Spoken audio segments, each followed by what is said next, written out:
This is the Uptick Newswire Stock Day podcast, sponsored by InvestorsHangout.com. Subscribe to us on iTunes, Google Play, and YouTube to stay up to date on penny stock news and interviews, public information on OTC, pink sheets, and microcap stocks from around the world, with your host, Everett Jolly. On today's show, I'm very excited to have our next guest on the show. He's brand new. He's the president and chairman. We're talking about Dr. Anil Diwan with NanoViricides. They trade on the New York Stock Exchange under the ticker symbol NNVC. Dr. Anil, welcome to the show. Thank you very much. Give my listeners a brief description and history of your company. We became public in 2005 with a reverse shell merger, NanoViricides, with a completely novel way of attacking viruses.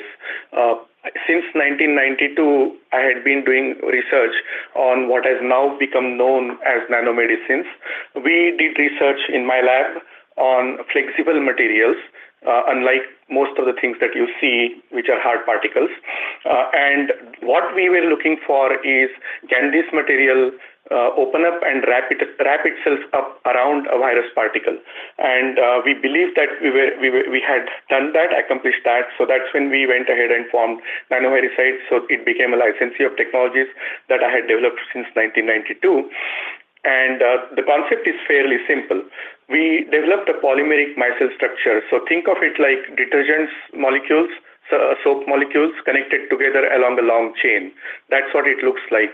In solution, it forms a globule, and on top of that globule, we chemically attach small chemicals that we design and develop that will recognize certain viruses, certain classes of viruses, and so on and so forth. And when this material binds to the virus, it gets essentially excited and with a new friendship and goes and traps the virus because it inverts from its current structure, which is water outside and oil inside type of structure, to oil outside. The oil lipid chains that are inside, they go and find the lipid on the virus surface. Viruses are enveloped with lipid surfaces, many of them. Some of them are not. But so that is the interaction, then that drives the virus to get dismantled. And we were able to produce a lot of good data over the period of time. Since 2005 was the year when bird flu was raging, we actually gunned our approach at that. We had very successful results in cell culture in bird flu H5N1, and we also had very good results in animal models in two additional viruses, influenza viruses, H3N2 and H1N1. Since 2005 to 2012-13, what we were doing was every year we were coming up with new indication, new virus as a challenge, develop a drug against that, just to demonstrate basically to the world that this can be done. And we were very thinly financed. We still continue to be thinly financed. For the amount of financing we raised and spent, we are extremely thrifty and extremely productive, and we are very proud of that. But due to that, we were not able to progress towards clinical trials. The other problem that we had was that the technology was so novel, the concept, not only the concept, but the chemical structure itself was so novel that there was no expertise outside in contract manufacturing arena that we could harness. So we had to go ahead and build our own expertise in the process scale-up and process manufacturing. So around 2013, I went ahead on my own, bought a facility, renovated it completely for the purpose that we needed. Eventually, NanoViricides decided to buy it out from me at cost, no profit to me on that. And then that is the facility we are currently located at. It's at 1 Controls Drive, Shelton, Connecticut, and it's the most modern plant where we can manufacture kilogram quantities of these modern nanomedicines, which are one step ahead of the nanomedicines that you have seen in the past. And we are very proud of that achievement. We are now going towards a new thing, which is the skin cream for herpes viruses. There are 3 different herpes viruses for which skin cream is a great concept. One is the HSV1, cold sores, herpes simplex. Another one is the herpes simplex that causes genital ulcers. And the third one that almost every one of us is going to get over our lifetime is shingles, VZV. And so because the shingles development turned out to be the simplest and fastest route available to go towards clinical trials, we focused on that one. And since then, we have been razor sharp focused on that development. And just in June, we published at the American Society of Virology in Madison, Wisconsin, a poster on our results on developments against VZV. The drugs that we are now working on, they were nearly 5 times better than acyclovir. Not that acyclovir is a great drug for shingles. In fact, it is not. And that is why there is a clear unmet need in the case of shingles, as opposed to HSV1 and HSV2. So where are we at in the state of that development of your new shingles product that you want to bring to market? Where are we at on that? Firstly, what we have to recognize that we have a broad platform technology. So the ligands we designed for shingles, attacking shingles, were the same ligands that came up from design of what we designed for attacking HSV1 and HSV2. And so the same drug technology that we have been developing since 2010, 2011 against herpes viruses is being perfected towards shingles. So that is one thing to understand, because sometimes people think that discovery is a long time. That's not true. The discovery was already finished on this particular project. And it was testing that was needed. We just finished cell culture testing, as I told you. And then in July, we also did testing in skin patch model, human skin patch model, because VZV only infects humans. So we were lucky to find Dr. Jennifer Moffat at SUNY Syracuse Medical Center, Upstate Medical Center, where they have developed this model where you can do testing of drugs in small patches of human skin. And there also, we just published it this Monday, that we got very good results in that as well, strong efficacy of our compounds. So the next step for us is to do a few more of these studies and hone in on a clinical candidate. Right now, we have quite a few ones that work very well. So now we are looking for the optimal one that we can take into human clinical trials in a shortest possible time frame. So that's the objective right now. And in addition to that, the same drug or some variations thereof are going to be the drugs for many other indications that are related to infection by herpes viruses.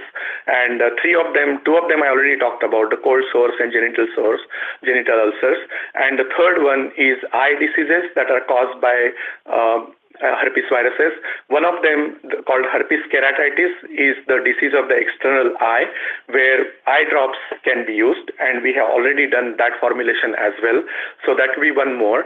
And then we are working on some others as well in the herpes family, that as we get some data on them, we will be talking about them. So there is a huge potential. We believe that at least 4 indications we have that we can go one after another once we go into clinical trials with one of these studies. And so we are focusing for that initial clinical study to be shingles, and phase 1 safety study we are planning for next year sometime. We cannot predict exact timelines. As you know, a lot of things are outside our control, and but we are getting there. And we are very, very proud of our achievements. And we believe that this will be a complete revolution in how shingles is treated. My company that we're highlighting today is NanoViricides. They trade on the New York Stock Exchange under the ticker symbol NNVC.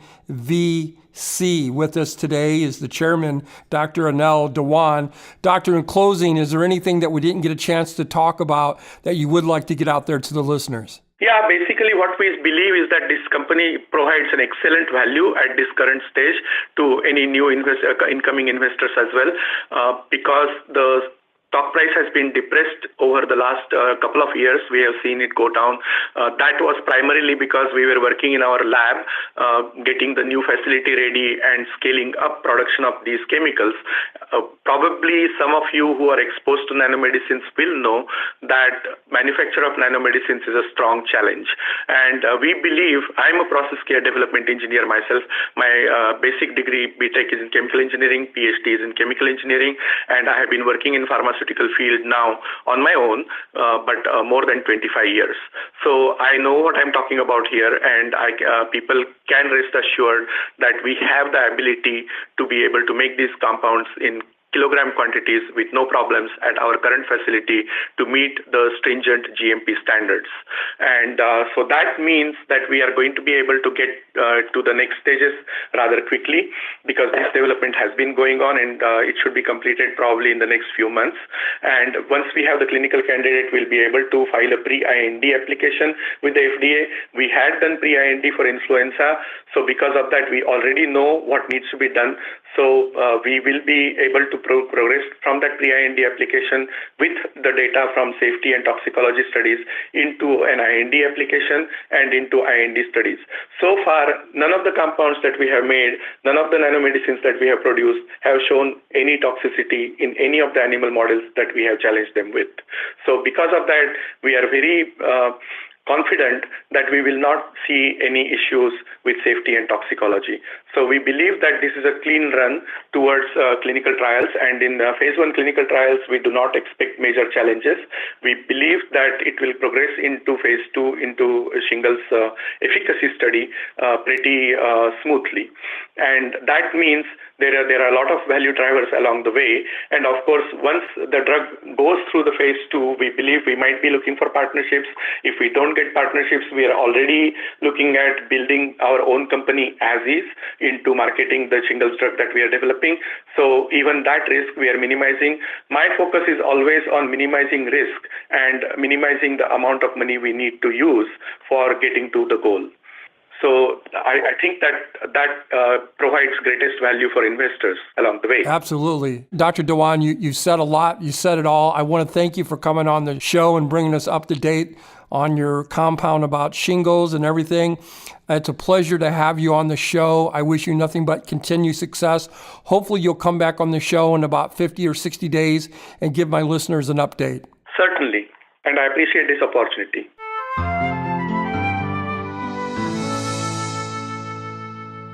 This program is entirely sponsored and produced by Uptick Newswire, LLC, which is responsible for the content. The opinions and information provided on this program are those of the guests and those of the respective companies they represent, and do not necessarily reflect those of the staff or management of Uptick Newswire. Uptick Newswire encourages all listeners of this program to do their due diligence and research when determining investment strategies that will work for them, or to seek the assistance of an investment professional. The guests of this program may have paid for its distribution and are not directly affiliated with Uptick Newswire or this station.